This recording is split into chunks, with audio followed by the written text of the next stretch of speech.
puro na lang patay-patay. Natapos na 6 years na eh. Wala namang nangyari. Magulo pa nga eh.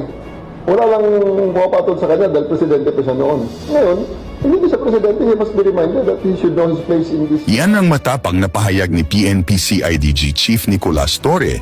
Parang wala daw nangyari sa administrasyon ni dating Pangulong Rodrigo Duterte, puro patay-patay lang daw ang nagawa ni Duterte sa kanyang administrasyon. Dagdag pa niya, magulo at hindi raw lawful ang mga paraan ni Duterte sa pagpapatakbo ng bansa. Ayon pa kay General Torre, walang pumapalag kay Duterte noon dahil presidente siya. Pero ngayon, tanong niya, ano na ang naging resulta ng kanyang pamumuno?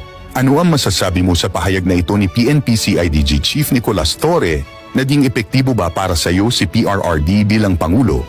Mahigit 10,000 gumagamit at nagtutulak umano ng iligal na droga ang sumuko at sabay-sabay na nananumpa sa San Fernando City, Pampanga. Halos na puno ang isang sports complex sa lungsod.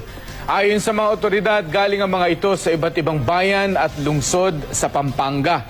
Bukod sa panunumpa na hindi babalik sa pagtutulak at paggamit ng iligal na droga, sasailalim din ang lahat sa drug test. Imo-monitor din sila kada linggo ng mga opisyal ng mga barangay.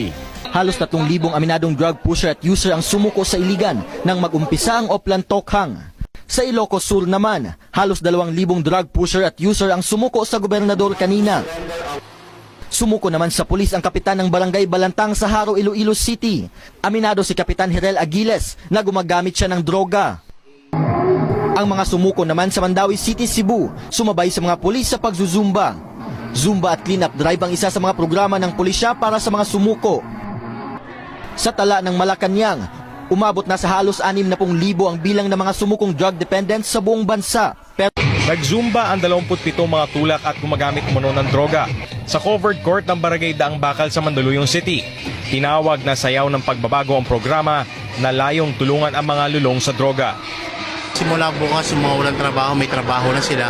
Yung iba, construction worker, yung iba naman ay napasok namin sa barangay. Pipilitin namin talaga mabago at makatulong dun sa kapitan namin.